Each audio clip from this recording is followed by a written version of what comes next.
Bom dia, Jasla Oliveira. Bom dia, Ninha. Tudo bem? Tudo bem? Escreve seu nome aí, eu não entendi. É Jasla? Seja bem-vinda, nós estamos no momento de leitura da palavra, todo dia 5:30 da manhã. Nós começamos pelo Novo Testamento, já lemos Mateus, Marcos e hoje vamos iniciar o capítulo 16 de Lucas. E você é convidado a participar conosco. E os outros que nós já lemos, a parte que nós já lemos, nós deixamos gravado. Tá na bio desse perfil do Instagram. Pode entrar lá no YouTube, que criamos só para colocar essa leitura bíblica. Maria Marques, bom dia. Lurdinha, bom dia. Que bom ter vocês aqui. Deixa eu olhar aqui a horas. Esperar só um minutinho, a gente já inicia, né? Pra gente não atrasar. Ontem nós lemos o capítulo 14 e o capítulo 15, né? Ontem nós vimos aí sobre Jesus na casa de um fariseu, né? Aquele jantar. A parábola do grande banquete, onde o Senhor convidou, né, muitas pessoas e poucos aceitaram o convite do Senhor. O preço do discipulado, né? Fala da renúncia. Para a gente ser discípulo de Jesus, precisa renunciar a algumas coisas. Bom dia, Mirce. Lemos no capítulo 15, nós lemos também sobre a parábola da ovelha perdida. São a sequência de 3 parábolas, né? Ensinamento do Senhor, que fala da parábola da ovelha perdida, da moeda perdida e do filho perdido. E foi uma lição boa, porque assim, todas elas são, né, gente? Toda da Bíblia, não tem nada que não seja para nosso ensino, né? Para o nosso crescimento espiritual. Mas essas 3 aqui mostrou muito bem, né, o quanto o Senhor se importa, né? Ele quer a sua casa cheia, Ele quer que o reino, né, do céu esteja cheio com todos os seus filhos. Por isso que o céu se alegra quando um filho que está afastado, né, em pecado e que volta para ele, o céu fica em festas com isso. Então, sim, a nossa vida é cuidado pelo Senhor, e Ele não importa o pecado que a gente faça, exceto o pecado contra o Espírito Santo, né? Mas os demais, Ele nos perdoa se a gente assim arrepender, né? Ele está lá de braços abertos para nos acolher. Então, bom dia, Sirene Marques, seja bem-vinda, bem-vindo. Vamos orar, pessoal, vamos orar para a gente colocar. O Senhor nos abençoe. Pai Celestial, Deus de bondade e misericórdia, mais uma vez, Senhor, nós te agradecemos, Pai, pela oportunidade de estarmos aqui com vida e com saúde, Deus. Obrigada, Senhor, pela Tua palavra. Obrigado pela oportunidade de conhecer, de ler, de estar mais próximo de Ti, Pai. Nós te pedimos, Senhor, que o Senhor fale conosco, que o Senhor nos dê sabedoria divina, Senhor. Traga a Sua revelação, meu Deus. Pai, te pedimos também, Senhor, que o Senhor guarde, o Senhor proteja a vida de cada pessoa que está aqui no ao vivo e aquelas que vão assistir depois, Senhor. Guarda, proteja a vida e a família de cada uma. E eu te peço também que o Senhor guarde a minha vida, a minha família, Senhor. Que o Senhor nos dê sabedoria, Pai. Isso que te pedimos. Que o Senhor nos dê também condição depois de a gente colocar em prática todos os seus ensinamentos. Essa oração que faço em nome de Jesus, que vive e reina para sempre. Amém. Glória a Deus, né? Por mais um dia de vida. Obrigada, gente. Vamos, então, continuar aqui no capítulo 16. Só gostaria de falar, ontem eu falei, já tem umas 2 vezes que eu falo e eu não lembro da passagem bíblica. Aliás, eu lembro da passagem, eu não lembrava do versículo, né? Aí no vídeo, ontem eu até coloquei, mas eu trouxe aqui, eu trouxe aqui para a gente ler, onde fala que fala assim, que é importante que a gente leia a palavra, que a gente ouve a palavra, porque no momento certo, é claro que a gente não vai guardar, né? A gente a Bíblia todinha, lembrar dela, claro que não. Mas no momento certo, o Espírito Santo ele nos traz à mente, né? Algumas passagens, conforme a situação que a gente está vivendo. Então, eu lembrei que eu busquei ontem, né? E trouxe aqui para ler para vocês. Quando eu falei ontem, está em João 14, 26, né? João 14, 26 nos diz o seguinte. Aqui, essa Bíblia tem as passagens de Jesus em vermelho, né? Então, foi Jesus que disse isso. Jesus falou o seguinte: mas aquele Consolador, o Espírito Santo, que o Pai enviará em meu nome, vos ensinará todas as coisas e vos fará lembrar de tudo quanto vos tenho dito. É essa passagem que eu gosto muito de falar dela. Então, a gente não tem como lembrar daquilo que a gente nunca ouviu, nunca viu e nunca leu, né? Então, não tem como. Nós só vamos ser lembrados daquilo que a gente já ouviu ou daquilo que a gente já leu, né? Então, é só para falar da importância da gente conhecer a Bíblia. Não significa que nós vamos ficar lembrando dela, né? Todas as passagens, não. Mas no momento certo, o Espírito Santo, ele traz à nossa mente. É ele, não é nós, né? Então, ele trouxe ontem para mim, né, na minha mente, ontem sobre essa referência. Mas aí eu fiquei, meu Deus, não lembrava da passagem certinha, né? Mas aí ele me trouxe à mente. Eu fui lá, busquei e encontrei, certo? Então, só para a gente ver a importância que é o estudo da Bíblia, né? Então, dito isso, vamos continuar? Tudo bem, gente? O áudio aí, dá para estar ouvindo certinho? Tá, então vamos nós. Parábola da ovelha perdida. Aliás, nós lemos ontem, né, gente? É capítulo 16. A parábola do administrador astuto. Jesus disse aos seus discípulos, nós já vamos começar, gente, que eu creio que essa seja uma das parábolas que Jesus falou, que é mais complexa, assim, bem... A gente tem que ter muito cuidado na interpretação, né? Obrigada, Aninha, aí pelo retorno. Então, a gente precisa ter uma atenção muito grande, pedir realmente que o Espírito Santo traga revelação para cada um de nós, para não ter entendimento contrário, né? Então, Jesus disse aos seus discípulos: o administrador de um homem rico foi acusado de desperdiçar os seus bens. Então, ele o chamou e lhe perguntou: que é isso que estou ouvindo a seu respeito?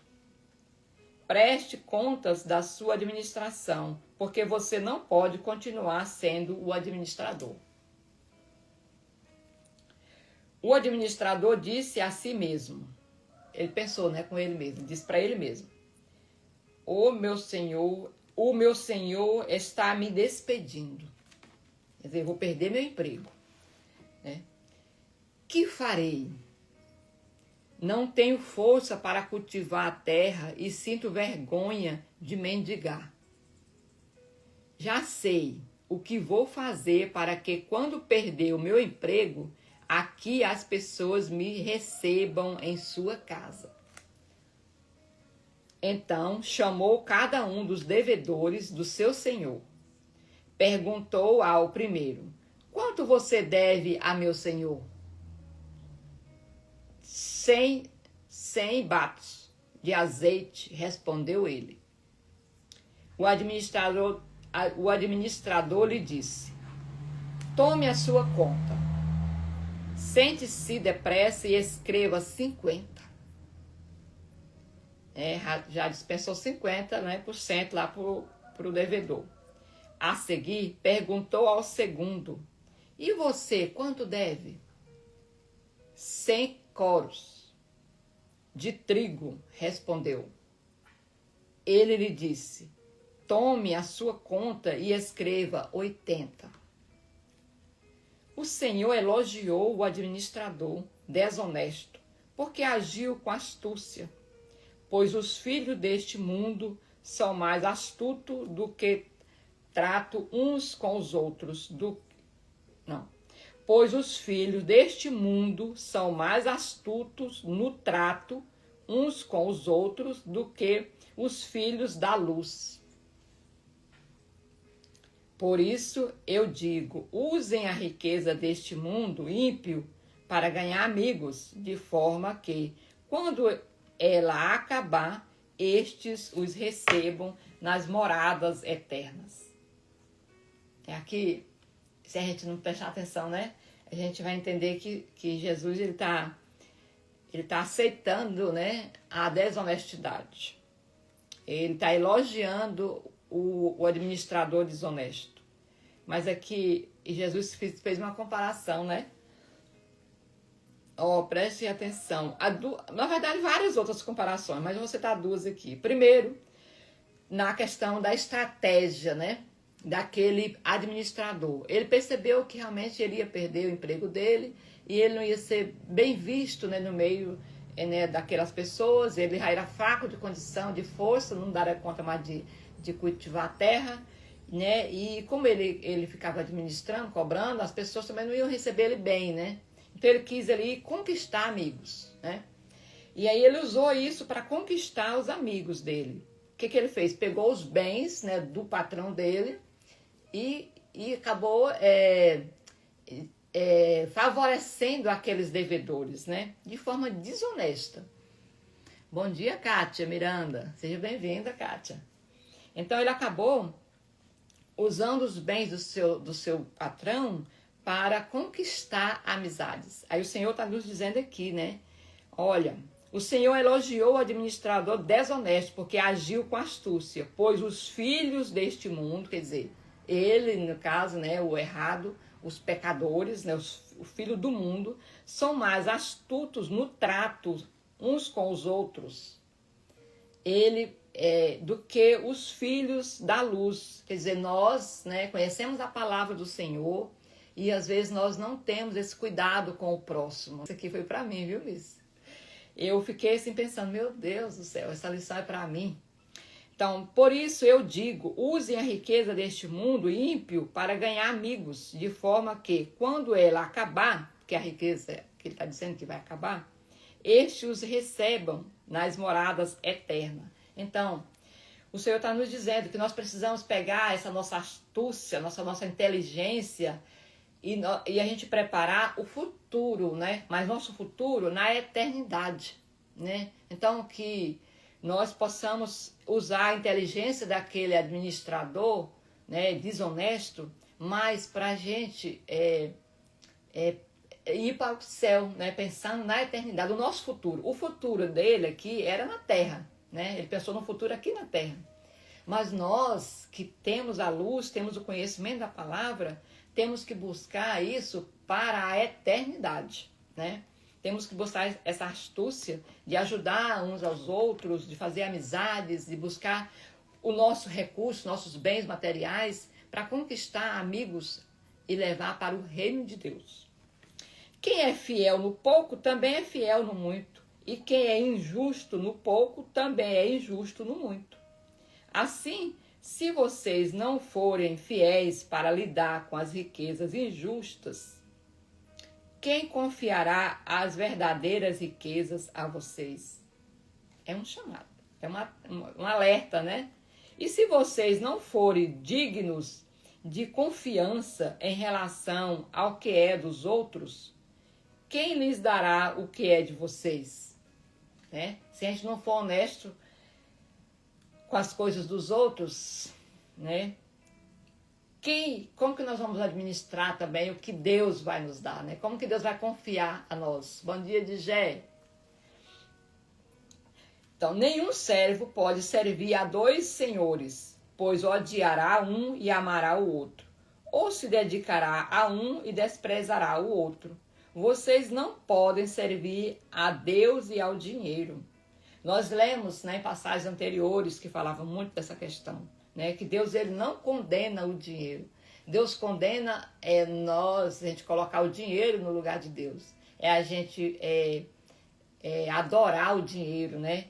A gente priorizar isso como fosse realmente a coisa mais importante da nossa vida. Nós precisamos pegar o dinheiro, a riqueza e colocar a serviço do reino de Deus, né? Os fariseus que amavam o dinheiro ouviam tudo isso e zombavam de Jesus. Ele lhes disse: vocês são os que se justificam aos olhos dos homens, mas Deus conhece o coração de vocês. Aquilo que tem muito valor entre os homens é detestável aos olhos de Deus. Então, aquilo que a gente põe o coração ali, né, dedica mesmo ali e tal, porque ocupa o lugar de Deus, né? E Deus não quer, Deus quer prioridade, né? Ele quer prioridade. As outras coisas vêm. Quando a gente coloca Deus primeiro, em primeiro lugar, as outras coisas acontecem, né? Vamos ser prósperos, né? Mais completos, né? Com paz, com amor e sendo abençoado por Deus. Então, que a gente seja honesto, né? Com as coisas, né? Esse administrador aqui a gente pode pensar também, né? Como que nós estamos, né, administrando aquilo que o Senhor tem colocado em nossas mãos? Como que nós temos administrado nosso tempo? Como que nós temos, né, administrado tudo aquilo que o Senhor tem nos dado, né? Outros ensinamentos. A partir do versículo 16. A lei e os profetas profetizaram até João. Desde então, o reino de Deus tem sido pregado e todos tentam entrar nele forçosamente. É mais fácil os céus e a terra passarem do que cair da lei o menor traço. Quer dizer, não cair uma vírgula da palavra do Senhor, né? Pode acontecer tudo, menos uma mudança na palavra do Senhor. Todo aquele que se divorciar da sua mulher e se casar com outra, comete adultério. E o homem que se casar com a divorciada, comete adultério. Isso nós comentamos, né, sobre essa passagem aqui. Porque naquela época, os homens, eles não valorizavam a mulher, né? A mulher não era valorizada. Então, o casamento para eles era um negócio praticamente, né? E eles se separavam daquelas mulheres por qualquer coisa. Então, aí Jesus veio com um ensinamento dizendo que o casamento é mais do que um negócio, é um laço espiritual. Então, que eles levassem a sério isso.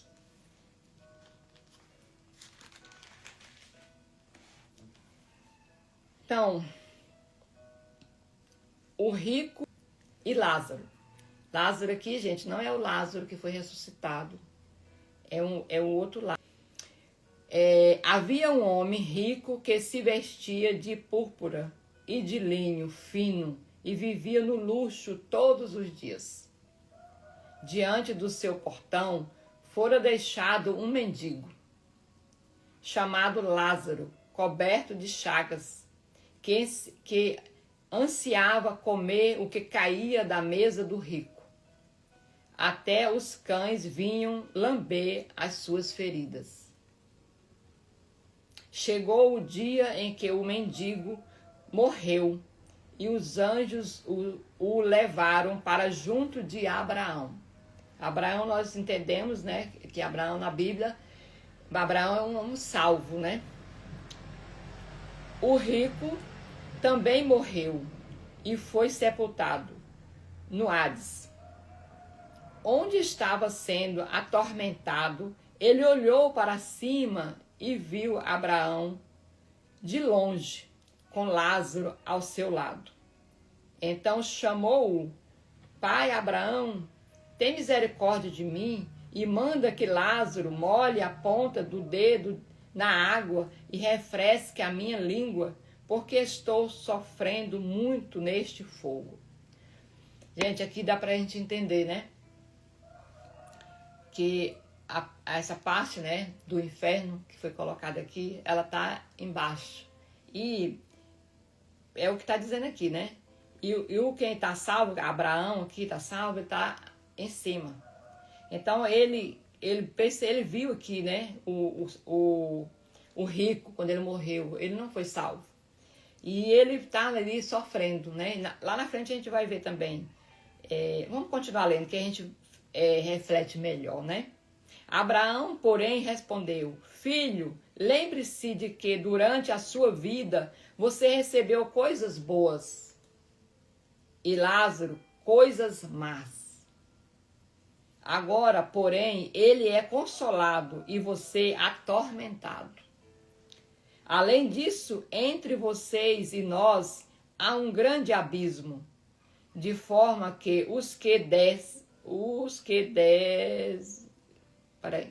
Além disso, entre vocês e nós há um grande abismo, de forma que os que desejam passar do nosso lado para o seu, ou do seu para o nosso, não conseguem. Então, depois da morte, né, a pessoa perde o controle, né, o desejo de fazer as coisas e fazer aquilo que está desejando. Não é mais a pessoa que faz, né? Ele respondeu: Então eu te suplico, Pai, manda Lázaro ir à casa do meu pai, pois tenho 5 irmãos. Deixa que ele os advirta, a fim de que não venham também para este lugar de tormento. Então, ele estava ali, né, e teve a oportunidade de ver tudo, né? E ele pensou também na família dele. Avisa lá minha família, pede Lázaro. Ele continuava vendo Lázaro como alguém inferior, né? De mandado mesmo, né? Ele estava lá naquele tormento, mas mesmo assim ele continuava vendo Lázaro como alguém inferior a ele. Mas ele manda Lázaro fazer isso, manda Lázaro fazer aquilo, né? Socorre a minha família. E agora observa o que Abraão responde para ele. Abraão respondeu: Eles têm Moisés e os profetas, que os ouçam. Quer dizer, ele quis dizer, a sua família tem a palavra, tem a lei, a palavra está lá, eles que ouçam e obedeçam, né? Então isso também o Senhor, ele continua dizendo, né? O povo aqui nesse mundo tem a palavra, tem Jesus, né? Ele deixou a palavra, temos o Espírito Santo, né? Que as pessoas, que nós possamos ouvir a palavra, colocar em prática, né? Enquanto nós podemos, né? Enquanto nós podemos. Abraão respondeu: Não, pai Abraão, disse ele. Se alguém entre os mortos for até eles, então se arrependerão. Ele quer dizer, eles não vão acreditar em quem está vivo, falando. É só se um morto for e voltar lá e falar que eles vão acreditar. Né? Você imagina hoje, né? Nós vamos falar da palavra para alguém e a pessoa fala: Não, eu não acredito em você, não. Eu acredito se um líder lá religioso, né, X, que já morreu há muitos anos atrás, voltar aqui e falar comigo, aí eu acredito que isso é verdade mesmo. Mas que ele já foi lá e já voltou. Mas você não morreu ainda, né? Você está aqui igual eu. Então, não acreditar. Era o que aquele rico, né, está dizendo aqui, né?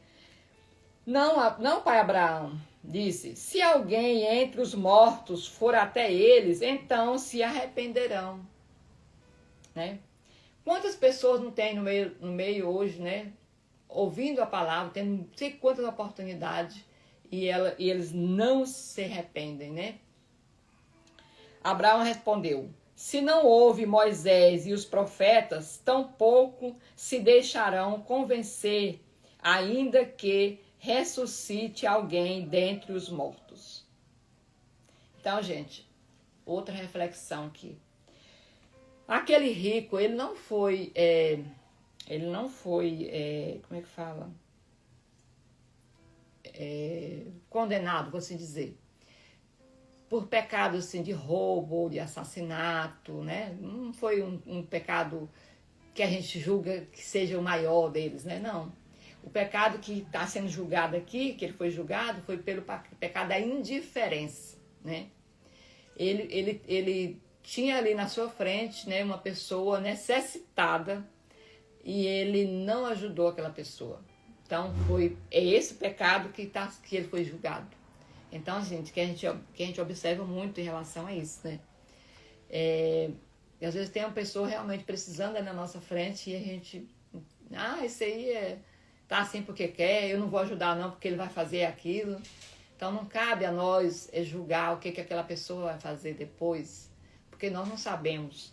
Nós não sabemos também se aquele Lázaro, né, aquele mendigo, foi colocado naquele portão, daquele rico, naquela condição, justamente para que aquele rico tivesse a oportunidade de mudança, né?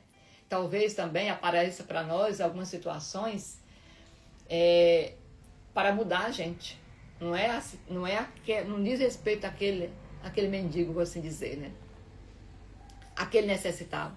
Talvez não está dizendo respeito àquele necessitado, mas Deus está querendo trabalhar o nosso coração. E ontem à noite eu passei por uma situação assim. E depois, né, eu fiquei analisando, ao ler isso aqui, eu fiquei analisando sobre a conversa que eu tive. E a minha irmã Miss sabe, né, Miss? Nós conversamos e ela me contou uma situação e assim, a minha posição, depois eu lendo a palavra, o Senhor parece estar falando só para mim. Então, assim, eu agradeço a Deus pela oportunidade, né, de ler e entender, né, e pedir perdão para o Senhor depois. Então, que sirva para nós, né? A palavra de Deus, ela é importante quando a gente percebe, quando a gente se coloca naquele lugar, a gente vê, né? Então, que sirva para a gente corrigir algumas coisas, né, na nossa vida.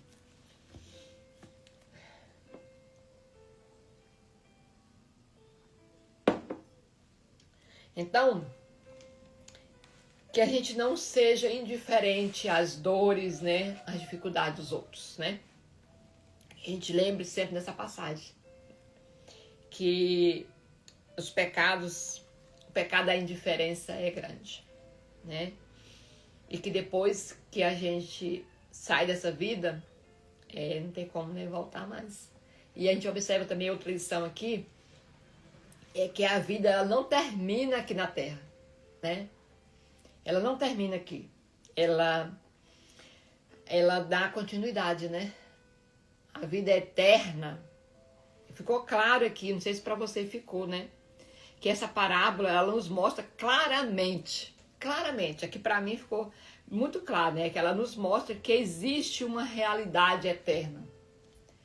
Tanto pro bem, né? Que é para o reino de Deus, quanto para o mal. Então existe uma realidade eterna, está aqui, não somos nós que estamos inventando. Não sou eu que estou inventando, está aqui na palavra do Senhor. Foi dito aqui, né?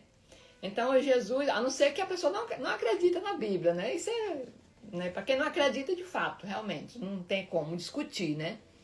Mas a nós que estamos lendo, nós cremos nela, fica muito claro aqui que existe essa realidade, né? A realidade eterna, tanto para o bem, que é para quem vai para o reino, né? Para a eternidade com Jesus, e para a eternidade também para o mal, né? Para o inferno, para o lado do Satanás. Infelizmente, essa palavra que a gente tem que dizer, né? Então, dito isto, vamos seguindo, né? Para o capítulo 17. O pecado, a fé e o dever. O pecado, a fé e o dever. Jesus disse aos seus discípulos. Gente, Jesus, ele está o tempo todo dia ensinando, né? Gente, olha só, quanto ensinamento tem nessas parábolas, né? Jesus disse aos seus discípulos: é inevitável que aconteçam coisas que façam o povo pecar. Então, o pecado está aí no meio de nós. Então, Jesus está dizendo aqui, né, para nós. É inevitável que aconteçam coisas que façam o povo pecar, né? Não está dizendo que nós somos obrigados a pecar. Está dizendo que é inevitável. Nós estamos no meio, né, onde o pecado está aí, né, servido de bandeja para nós. Mas ai daquele que por meio de quem elas aconteçam. Quer dizer, ai daquele que faça um pecar, né? Seria melhor que ele fosse lançado no mar com uma pedra de moinho amarrada no pescoço, do que induzir a pecar um desses pequeninos. Tomem cuidado. Então, assim, ele dá como é que fala? Firma, que chama atenção, né? Tomem cuidado. Se o seu irmão pecar, repreenda-o. E se ele se arrepender, perdoe-lhe. Se pecar contra você 7 vezes no dia e 7 vezes voltar a você e disser: estou arrependido, perdoe-me. Estou arrependido. Aí Jesus fala: perdoe-lhe. Os apóstolos disseram ao Senhor: aumenta a nossa fé. Ele respondeu: se tiverem fé do tamanho de um grão de mostarda, poderão dizer a esta amoreira: arranque-se e plante-se no mar, e ela obedecerá. Eu vou voltar bem aqui, tá, gente, no perdão. Então, no pecado, né, na verdade. Essa questão do pecado, né? É sério você fazer alguém pecar, porque o Senhor falou que, né, o castigo é melhor que você se lance no mar, né? Com a pedra no pescoço. Quer dizer, melhor que você morra do que você induzir alguém a pecar. Então, isso é muito sério.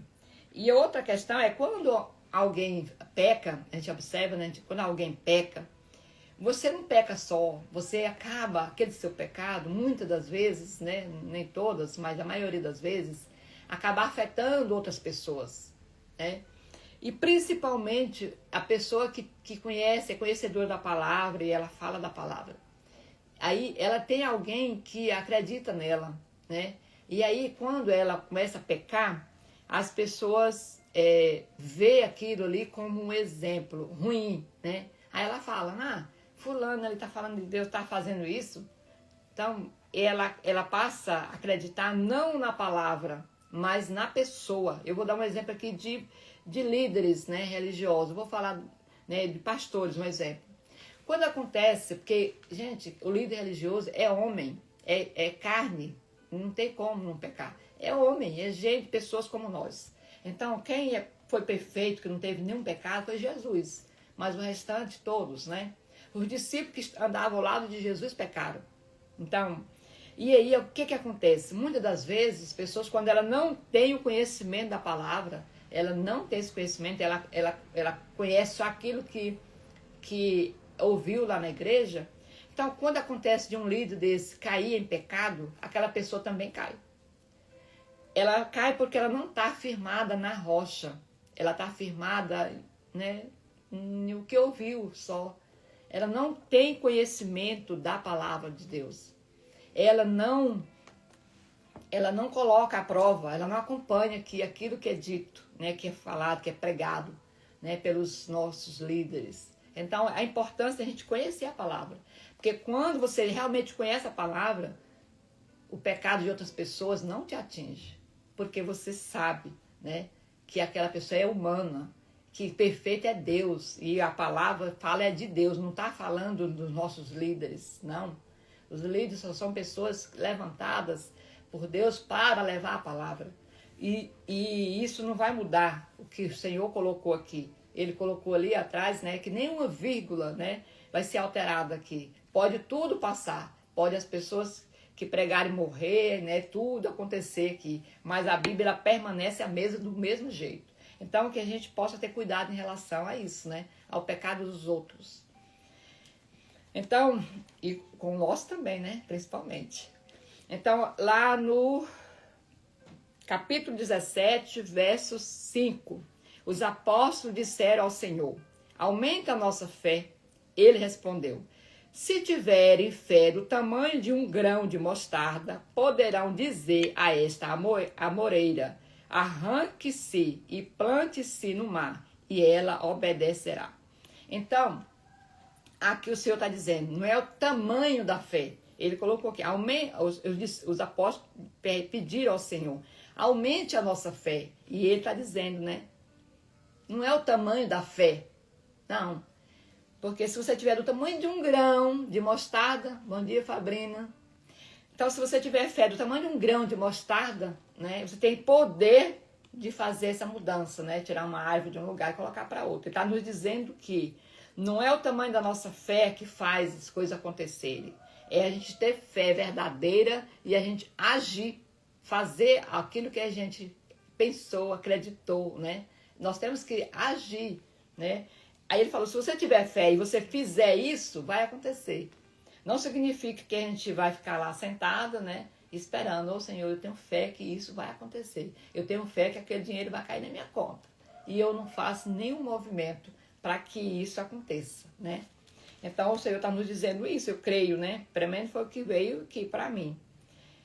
Então, qual de vocês, tendo um servo que esteja arando ou cuidando das ovelhas, lhe dirá, quando ele chegar do campo, vem agora e sente-se para comer? Ao contrário, não dirá, prepare o meu jantar, apronte-se e sirva-me enquanto como e bebo. Depois disso, você pode comer e beber. Será que ele agradecerá ao servo por ter feito o que lhe foi ordenado? Assim também vocês, quando tiverem feito tudo o que for ordenado, devem dizer, somos servos inúteis, apenas cumprimos o nosso dever. Né? Essa lição aqui do servo, né? É realmente bem sério, né? E aí a gente faz uma pergunta para nós, né? Temos vivido mais para ser servidos ou para servirmos, né? Nós queremos muito ser servido ou nós também estamos dispostos a servir? Então Deus pede isso, né? Deus pede que nós estejamos aqui, não importa a condição que nós estejamos para servir e não ser servido. E aí vem Jesus, né? Tá, em várias passagens, fazendo isso, né? E dizendo também, eu não vim para ser servido, eu vim para servir. E até lavar os pés, né? Dos seus discípulos ele fez. E aí a lição fica para nós é essa, né? E eu já falei atrás, né? E tudo que eu já li hoje aqui, que eu vou ler aqui, eu li ontem à noite, né, e veio para mim. Sim, foi assim, logo na sequência, né, de uma conversa, já veio essas passagens aqui para mim. Então a lição foi para mim. Então, sim, que cada um também faça essa reflexão, né, hoje aqui. Será que nós estamos servindo ou nós só queremos ser servidos? Jesus cura 10 leprosos. Está a partir do versículo 11. Jesus cura 10 leprosos. A caminho de Jerusalém, Jesus passou pela divisa entre Samaria e Galileia. Ao entrar em um povoado, 10 leprosos dirigiram-se a ele. Ficaram a certa distância e gritaram em alta voz.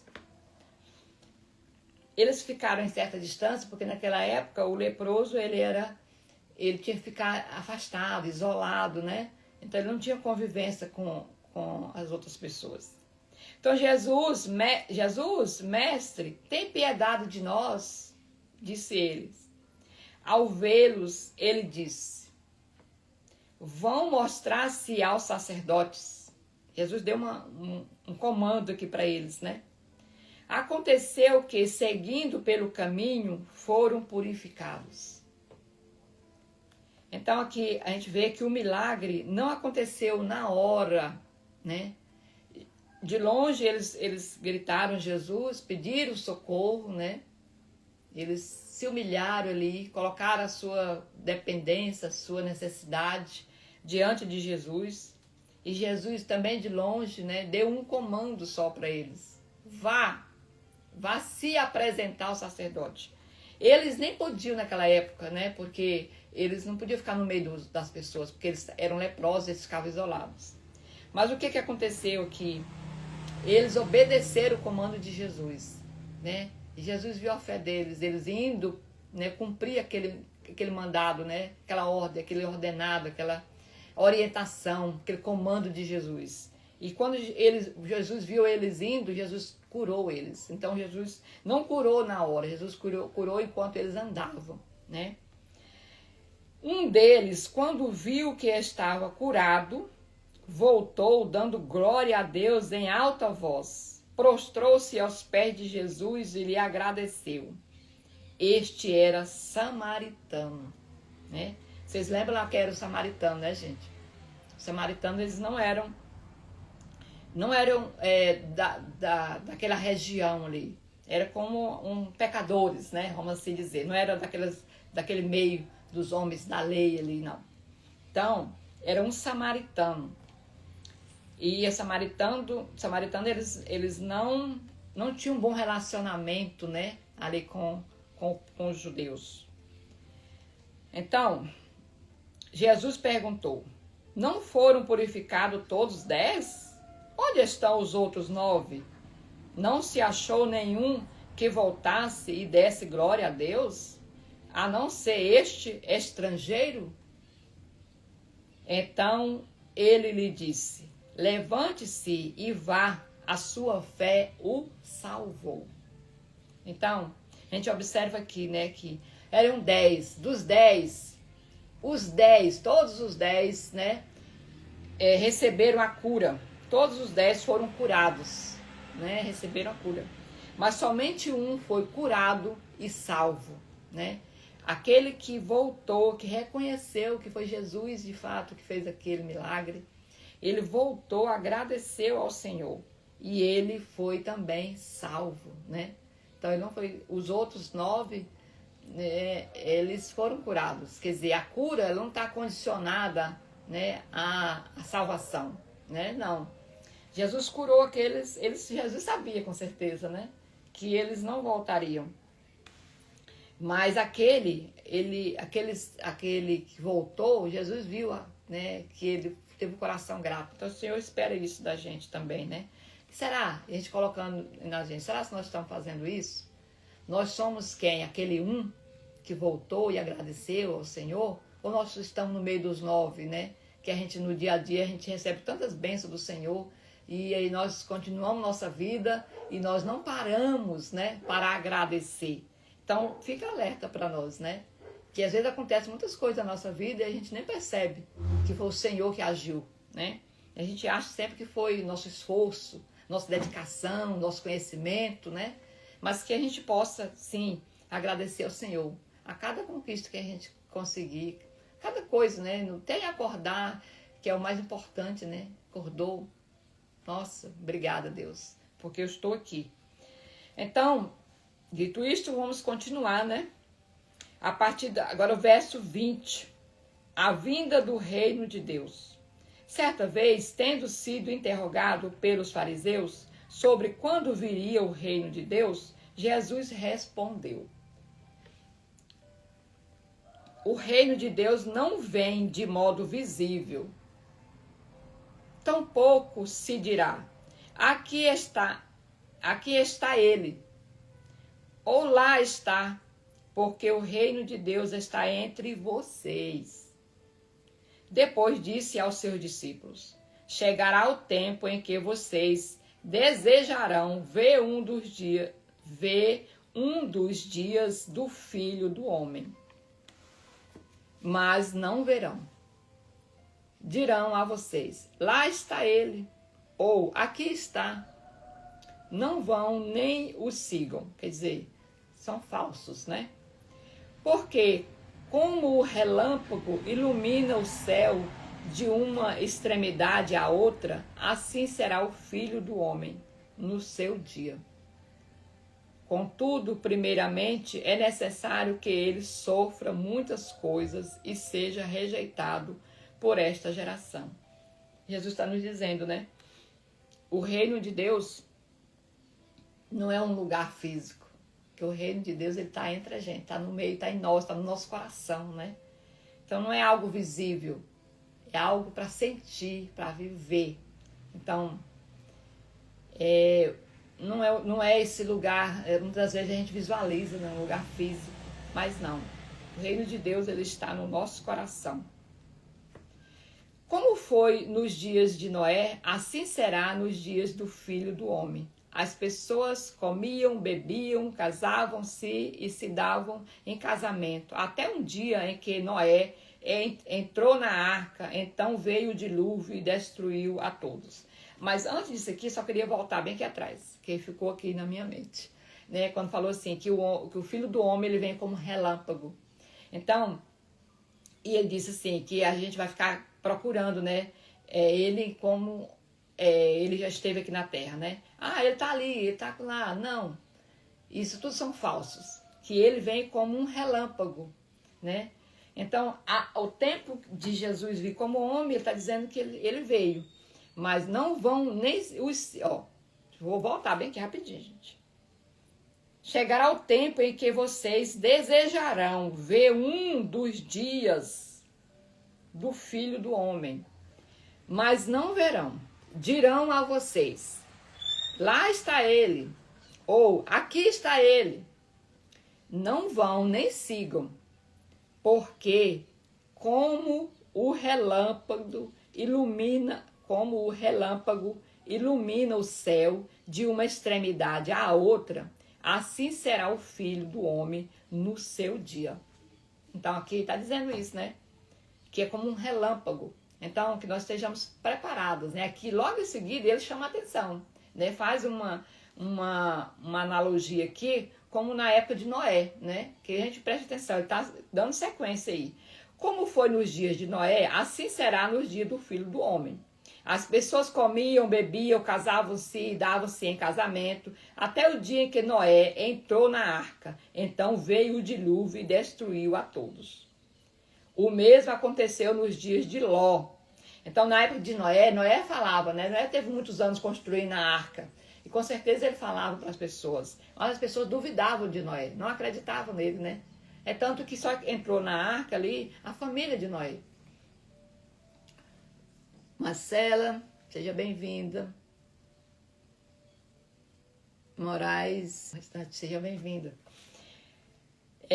Então aconteceu que naquela época foi anunciado a palavra, mas as pessoas duvidavam, não acreditavam. E Jesus está nos dizendo aqui que vai acontecer da mesma forma que aconteceu lá em Noé, né, com Noé.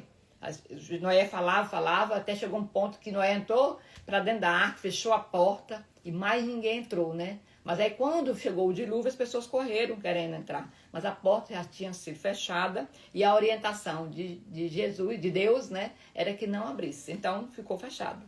E o mesmo aconteceu nos dias de Ló. Eles comiam e bebiam, compravam e vendiam, plantavam e construíam. Mas no dia em que Ló saiu de Sodoma, choveu fogo e enxofre do céu e destruiu a todos. Então lá também aconteceu isso, né? Acontecerá exatamente assim no dia em que o Filho do Homem for revelado. Então, gente, tá colocando que vai acontecer, né? Naquele dia, quem estiver no telhado da sua casa não deve descer para apanhar os seus bens dentro de casa. Semelhantemente, quem estiver no campo não volte por coisa alguma. Lembre-se da mulher de Ló. Quem tentar conservar a sua vida, a perderá. Mas quem perder a própria vida, a preservará. Eu digo a vocês que naquela noite, 2 pessoas estarão em uma cama. Uma será levada e a outra será deixada. 2 mulheres estarão moendo trigo juntas. Uma será levada e a outra será deixada.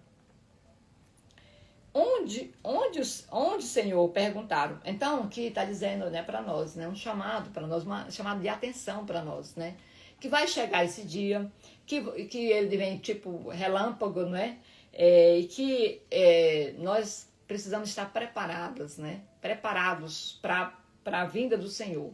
que nós não sabemos a hora nem o dia. Vai acontecer que nós estamos em grupos, mas um acreditou na palavra do Senhor, o outro não. Ele disse aqui até casais, né? Um acreditou, um seguiu a Jesus, o outro não. Ele está dizendo aqui que um vai e o outro fica, né? Que onde a gente estiver, a gente não volte a buscar nada. Porque assim aconteceu com a mulher de Ló, né? A mulher de Ló teve a oportunidade de salvar a sua vida, mas ela parou e voltou, que ela teve a orientação de não olhar para trás, né? Todos eles tiveram. E ela voltou-se, olhou para trás e ela não seguiu, né? E ele está dizendo para nós isso também. Então, se a gente voltar pensando em bens materiais, que não vamos levar, né, gente? A gente observa hoje, quando a gente vê uma pessoa morta, ela não leva nada daqui dessa terra. Por bilionário que ela seja, não vai levar nada, infelizmente. Então, essa ganância por recurso é só aqui mesmo. Mas não que eu estou dizendo que Jesus é contra a prosperidade financeira, de forma alguma. Ele quer que a gente seja próspero financeiramente, mas que o nosso recurso seja também útil para ajudar outras pessoas e para o reino de Deus, né? Então, ele disse tudo aquilo, né? 2 mulheres estarão moendo, né? Uma vai e a outra fica, e o marido e a mulher da mesma forma. Então, aí eles perguntaram, onde, Senhor? Perguntaram. Ele respondeu, onde houver um cadáver, ali ajuntarão os arbutres. Quer dizer, onde houver um cadáver, juntamos, como é que fala? Urubus, né? E a pergunta é, se Jesus voltar hoje, como ele vai nos encontrar, né? Como é que ele vai nos encontrar? Nós estamos preparadas e preparados, né? E muitas das vezes a gente dificulta, né? Achando que para servir a Jesus nós precisamos praticamente entrar numa caixa e ficar lá isolada. Não, de forma alguma. Servir e seguir a Jesus é ter liberdade mesmo, é não ficar presa a nada, é ter a certeza de que a gente não tem medo nem da morte, não tem. A gente tem a preocupação de estar vivo porque a gente tem nossos familiares, a gente está ali, mas a gente não tem medo, né? Porque a gente tem a certeza para onde a gente vai. Então, que essa pergunta fique para nossa reflexão, né? Jesus voltando hoje, como ele nos encontraria, né? Nós queríamos voltar a olhar para buscar alguma coisa, ter algum bem material muito precioso aqui, que é mais do que o reino de Deus no nosso coração. Que se a gente tiver, gente, a gente possa pedir a Deus, né? Para nos libertar disso. Porque se é nosso dinheiro, ele tem que estar a nosso serviço e não nós, né, servindo a ele. É ele que tem que nos servir, né? Se é nossa família, a nossa família, nós precisamos estar realmente firmes no Senhor para que nós sejamos também úteis para a nossa família. E a nossa família também servir ao Senhor, né? Porque nós queremos todos lá, né? Queremos ver todos, né? Então, que fica essa pergunta para nós, nossa reflexão, certo? Amanhã, gente, nós vamos parar aqui, né? E nós lemos 2 capítulos. Amanhã a gente retorna a partir do capítulo 18, né? A parábola da viúva persistente, né? São muitas lições poderosas que tem aqui. E eu tenho certeza que o Senhor vai falar o dia todo aí com cada um. E eu espero que ele fale comigo também, que eu estou à disposição para ouvir, né? A palavra do Senhor, os ensinamentos dele. E eu peço sempre que ele transforme meu coração, né? Ele aquebrante meu coração. Nascimento, bom dia. Nós estamos aqui concluindo a leitura bíblica. Lemos o capítulo 16 e 17 do Evangelho de Lucas. Estamos lendo a Bíblia toda, começando às 5h30 da manhã. E você é convidado para estar conosco aqui, lendo a Bíblia. Nós vamos ler a Bíblia toda. Começamos do Novo Testamento e vamos depois partir para o Antigo Testamento. Então vamos concluir aqui, vamos orar, entregando para o Senhor nosso dia, pedindo a Ele sabedoria para a gente colocar em prática e para que a gente possa, né, estar preparado, né, o tempo todo. Pai Celestial, mais uma vez, Senhor, somos gratos a Ti pela Tua palavra, pelas Tuas revelações, pelos Teus ensinamentos, Senhor. Obrigado por todas as pessoas que passaram por aqui e aquelas que vão assistir depois, Pai. Nós Te pedimos, Senhor, sabedoria divina, Pai, para que nós possamos, Senhor, colocar em prática todos os Seus ensinamentos. Ó, Senhor de bondade, cuida, Senhor, da nossa vida, dos nossos familiares, de tudo aquilo que a gente vai fazer, que o Senhor seja o nosso mestre, nosso guia, o nosso GPS, Pai. Essa é a oração que fazemos em nome de Jesus, que vive e reina para sempre. Amém. Amém? Tudo bem, gente? Maria Marques. Glória a Deus mesmo, Maria Marques. Glória a Deus. Que o Senhor esteja conosco, né? Que o Senhor nos abençoe, nos proteja, nos ilumine, nos dê ânimo, né? Persistência, para que a gente possa estar aqui todo dia, até a gente concluir a leitura da palavra, né? Ele não colocou esse desejo no nosso coração para a gente fazer isso à toa, de forma alguma. Eu tenho certeza que o Senhor tem um propósito para mim e para você, né? Que a gente não fuja dele, né? Porque como disse aqui, vou ler novamente para ficar firme aí no coração de vocês e no meu também, que a gente não esqueça, né? Que ele disse, João 14, 26, mas aquele Consolador, o Espírito Santo, que o Pai enviará em meu nome, vos ensinará todas as coisas a vós e vos fará lembrar de tudo quanto eu tenho dito. Isso aqui Jesus ainda estava, né, no ministério terreno dele. E hoje esse Espírito Santo que ele falou que o Pai enviará, o Pai já enviou, né? O Espírito Santo está entre nós, está em nós. Então, que nós não possamos esquecer disso, que o Espírito Santo ele faz morada em nós e que ele nos lembra, né, de todas as passagens que a gente já ouviu, né, na hora certa. Ele traz a nossa mente, a gente não pode esquecer disso, tá? Bom trabalho para todos, bom dia, Jesus abençoe. Depois, se vocês quiserem comentar, gente, alguma coisa lá no grupo, tá? Coloca lá. Alguma revelação que veio para vocês. Amém, Aninha. Amém, amém.